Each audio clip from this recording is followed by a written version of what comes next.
Have you ever had someone you trusted, a friend, a partner, a colleague, suddenly turn cold, angry, or even cruel toward you? Maybe it happened in a moment so quickly, so unexpectedly, that all you could think was, "What did I do wrong?" The emotional confusion hits like a punch. One moment you're connected, the next, you're the enemy. It's a deeply human experience, and one that often leaves us searching for answers in all the wrong places. But what if the real question isn't, "What did I do wrong?" but what's really happening here? This is where the work of Carl Jung comes in, especially his idea of the shadow, the parts of ourselves we reject or deny, the traits we bury because they don't fit our self-image. According to Jung, we all carry a shadow. And often, when someone turns on you, it's not really about you at all. It's about them confronting or avoiding their own shadow. The purpose of this video isn't to judge, accuse, or oversimplify human behavior. It's about psychological survival, learning to see clearly when emotions are murky, and staying grounded when others project their inner chaos onto you. We'll explore how shadow dynamics play out in relationships, how to recognize them, and how to protect your sense of self when the emotional ground starts to shift. Stay with me. The first encounter: charm before the storm. It starts like a scene from a movie, that electric moment when eyes meet and something clicks. There's a magnetic pull, a sudden and powerful sense of recognition. You've only just met, yet they seem to know you. They laugh at the same things, echo your values, even finish your sentences. It feels serendipitous, almost fated, as if you've stumbled across a soulmate or the one person who truly understands you. In the beginning, they're generous with affection and praise.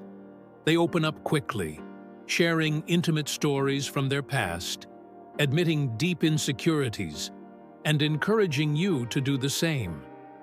The connection feels intense, personal, and beautifully rare.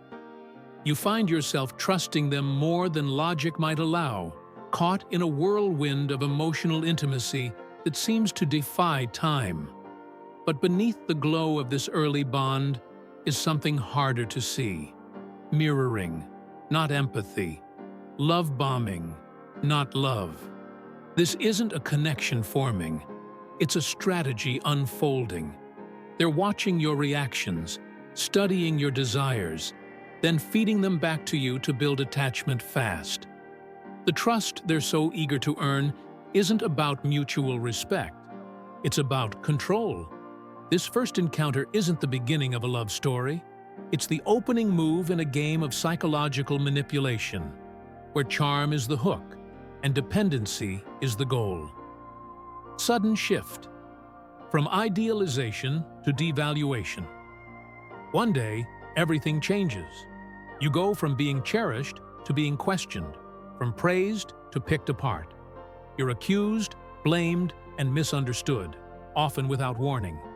The warmth you once felt becomes ice-cold scrutiny. You try to replay the moments, searching for the misstep. But nothing makes logical sense, and that's the trap. This sudden shift is a hallmark of emotional volatility, often tied to individuals with deeply unstable attachment patterns. What once felt like unconditional affection reveals itself as conditional, contingent on your ability to serve a role, to stay idealized. When you inevitably show your humanity, the mask drops. You are no longer the fantasy. You are now the perceived threat. Caught in the storm of their projections, you begin to internalize the confusion. You ask yourself what you did wrong. You question your worth. You wonder how love could curdle into contempt so quickly. And still, you try to explain, to clarify, to fix. But the goalposts keep moving. The narrative changes. Logic is replaced with emotional landmines. Carl Jung once said, "Everything that irritates us about others can lead us to an understanding of ourselves." It's a reminder that projection is often a mirror, a reflection of unacknowledged inner conflict. But what if they refuse to understand? What if they are committed not to self-reflection, but to blame? Then the mirror becomes a weapon, not a window. In this cycle, it's easy to lose yourself trying to make sense of someone else's chaos.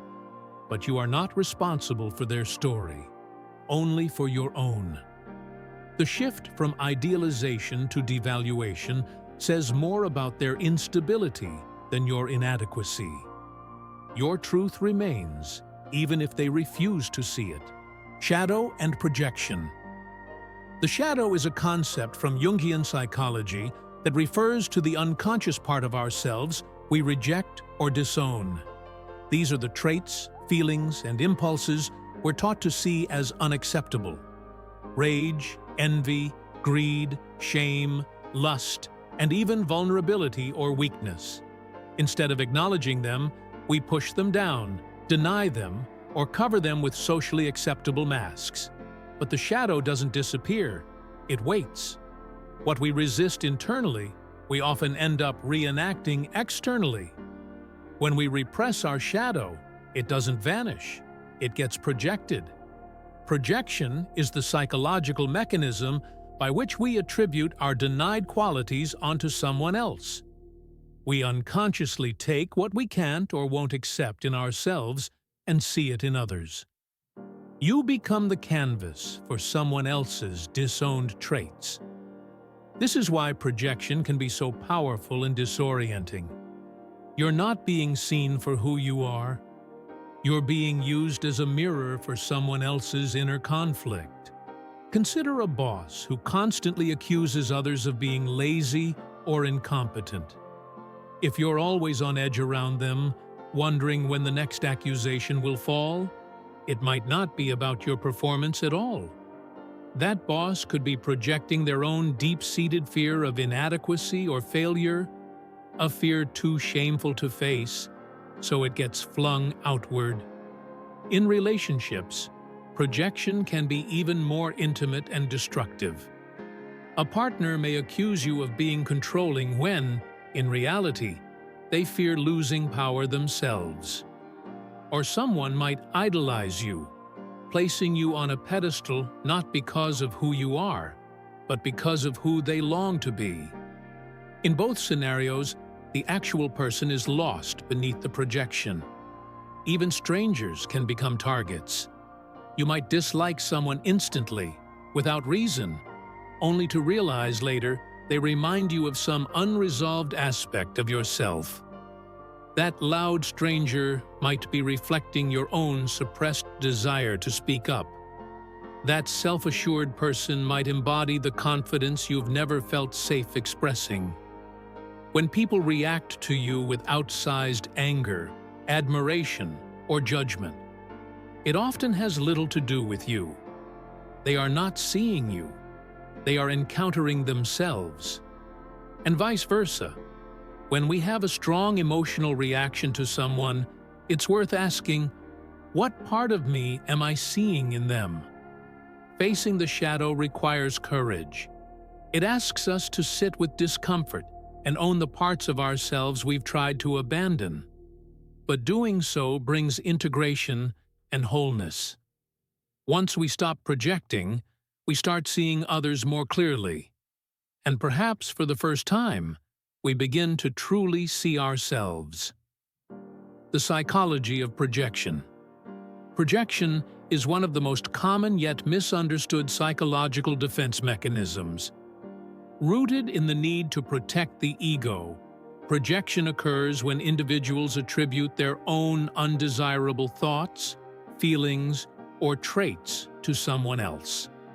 Rather than acknowledging these aspects in themselves, an act that might be too painful or threatening, they unconsciously project them outward onto others. It's a subtle form of self-deception that allows the person to maintain a consistent self-image, while offloading internal conflict. A key element of projection is that it often feels incredibly real to the person doing it. They truly believe their version of reality. When someone accuses you of being aggressive while you're simply expressing your opinion calmly, they may actually be grappling with their own unacknowledged hostility or discomfort with assertiveness. When they call you cold just because you've set a healthy boundary, it may reflect their own difficulty accepting emotional distance or managing rejection. This is where a powerful reframe comes into play. Many accusations are confessions in disguise. Projection is not always malicious. In fact, it often operates entirely outside of conscious awareness. The person projecting isn't necessarily lying or trying to manipulate. They're avoiding emotional discomfort and preserving their sense of self. But this can still create confusion and tension in relationships, especially when the target of projection begins to question their own reality.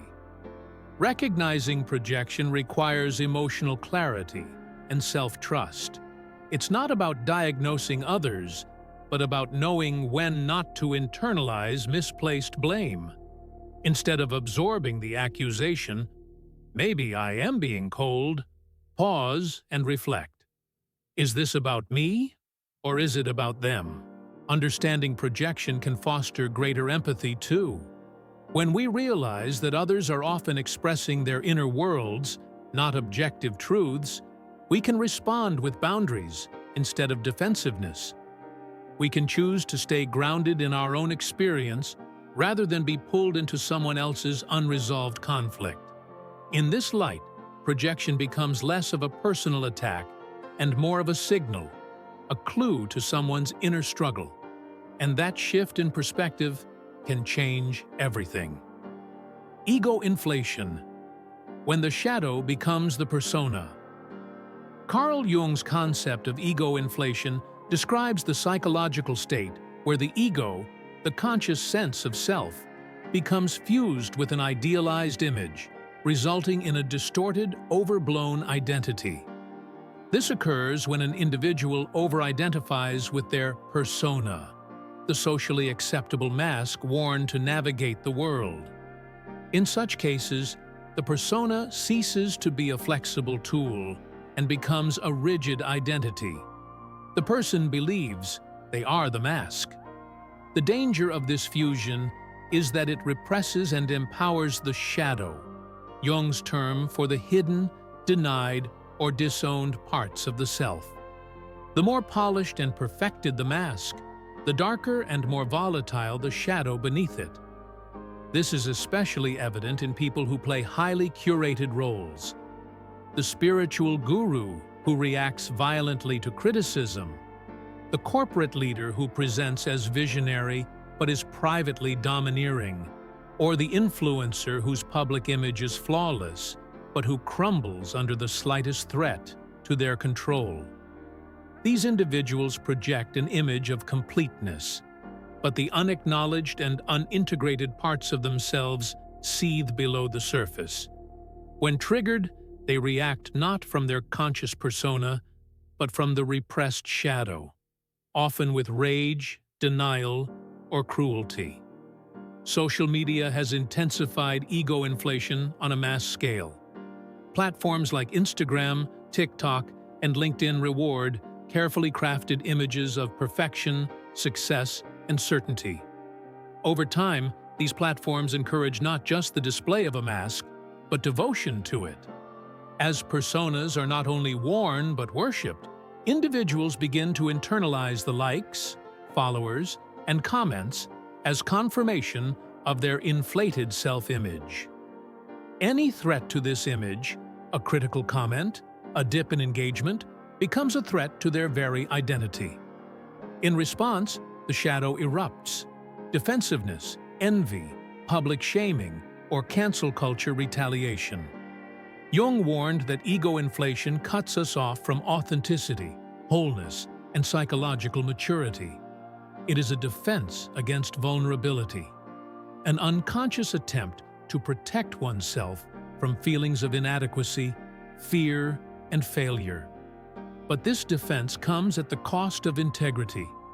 To confront ego inflation, one must engage in shadow work, the ongoing process of recognizing and integrating the disowned parts of oneself. This requires humility, the willingness to be wrong, and the courage to face the parts of ourselves we would rather keep hidden. Ultimately, the goal is not to destroy the persona, but to make it transparent, a useful interface with the world, rather than a prison of perfection. When the ego can tolerate imperfection and the shadow is brought into conscious awareness, the self becomes more whole. In this way, the mask no longer hides the truth, it reveals it. How it spreads. Systems built on shadow. When an individual denies their own shadow, those disowned parts of themselves they refuse to acknowledge, and gains power, that disowned material doesn't disappear. Instead, it becomes systemic. The personal becomes collective. What was once an internal conflict metastasizes outward, taking form in ideologies, movements, and institutions. A person who refuses their inner darkness and gains influence often builds systems that reflect that denial. The result is control masked as clarity, righteousness weaponized. Cult leaders exemplify this. Charisma and conviction mask deep insecurity and disowned inner chaos. Rather than face their fears or flaws, they craft belief systems that externalize the evil they refuse to see within. Followers, drawn to this borrowed certainty, accept the projection.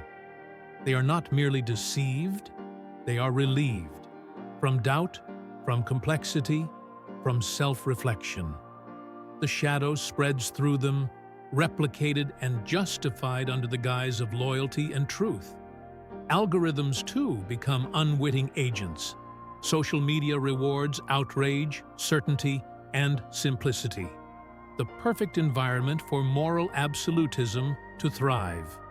Complex realities are flattened into memes. Nuance is punished. In this digital mirror house, shadow spreads faster than light, shaping mass opinion, radicalizing through repetition. What began as one person's denial becomes many people's shared reality. Fanatics, once seekers, morph into enforcers. They no longer pursue truth.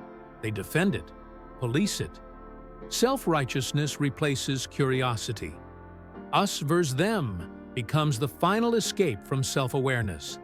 If evil lies entirely with them, the believer never has to face the uncomfortable truth that they might carry some of it too.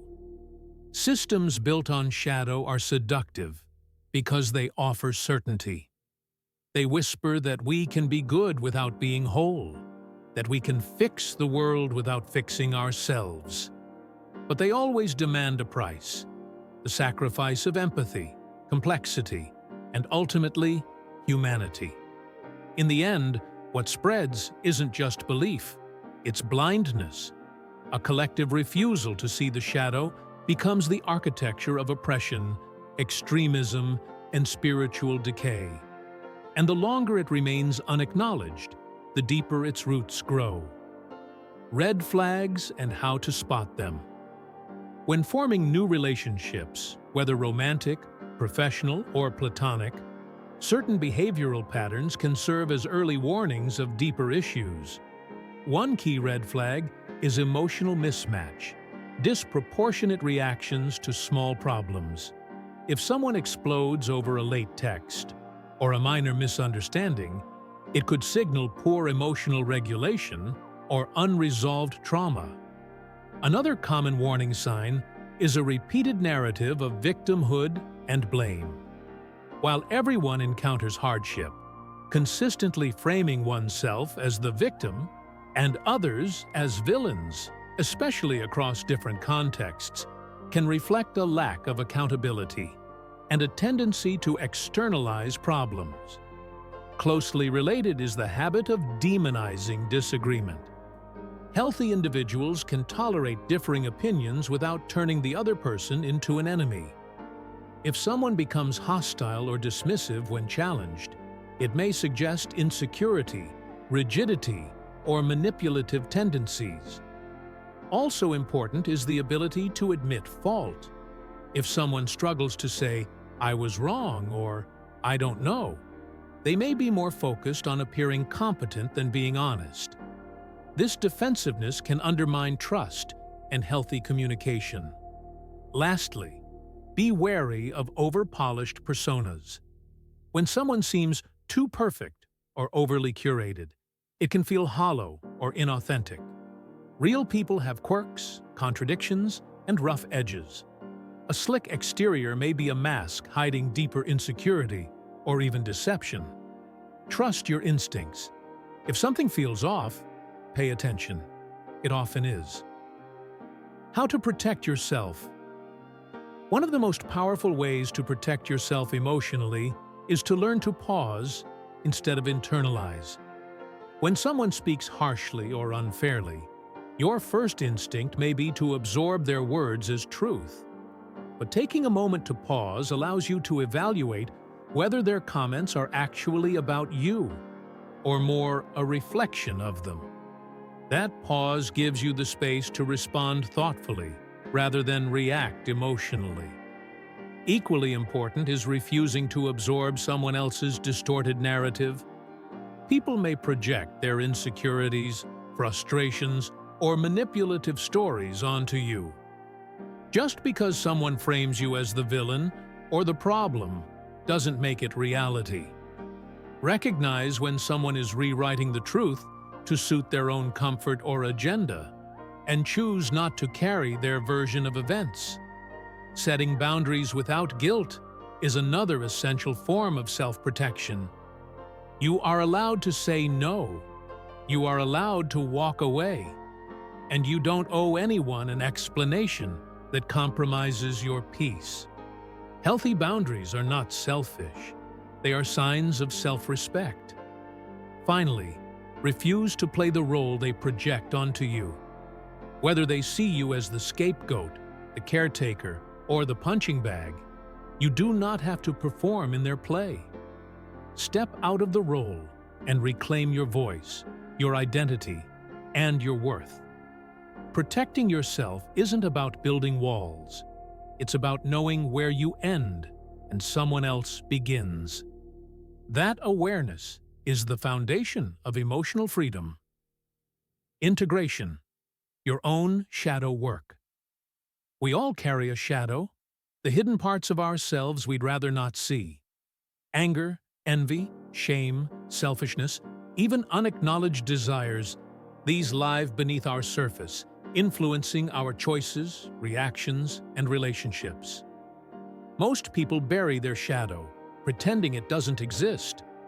But denial only gives it more power, shaping our lives unconsciously. Real growth demands courage, the willingness to turn inward and face what we've disowned. Carl Jung said, "One does not become enlightened by imagining figures of light, but by making the darkness conscious." That means owning your flaws without flinching, observing your patterns without judgment, and accepting that you're not just the image you show the world. You are also your contradictions, your wounds, your fears. Shadow work isn't about becoming better in a moral sense. It's about becoming whole. Integration means seeing the full spectrum of who you are and choosing to act with awareness. It's recognizing, for instance, that your anger may be protecting your boundaries, or your jealousy may be revealing your unmet needs. When you meet these aspects with curiosity instead of condemnation, you free yourself from shame and from living in reaction. Your shadow isn't your enemy. It's a messenger. Listen, learn, integrate. True power and peace come not from perfection, but from embracing the totality of your being. You are not here to carry someone else's pain. This truth is both liberating and grounding. When others project their unhealed wounds onto you, remember, you are not a dumping ground for their unresolved fears, anger, or insecurities. Recognizing these projections is the first step toward protecting your own emotional and mental well-being. It takes courage to walk away, to set boundaries that honor your peace. The most dangerous people are not those who wrestle with their shadows, but those who deny their existence. Denial breeds blindness, creating illusions of perfection that no one can sustain. True strength lies in embracing awareness, acknowledging our flaws, fears, and shadows without judgment. Only through this honesty can we cultivate wholeness. So, choose awareness over illusion. Choose wholeness over perfection. When you do, you reclaim your power and foster genuine connection, not through masks or denial, but through authenticity and compassion. Let this be your call to action. Nurture your inner light by refusing to carry the burdens not meant for you. Embrace your own healing journey and inspire others to do the same. In this way, you contribute to a world where healing is shared, not transferred, where understanding replaces blame, and where wholeness becomes our collective goal. Walk forward with courage and clarity. Your peace matters.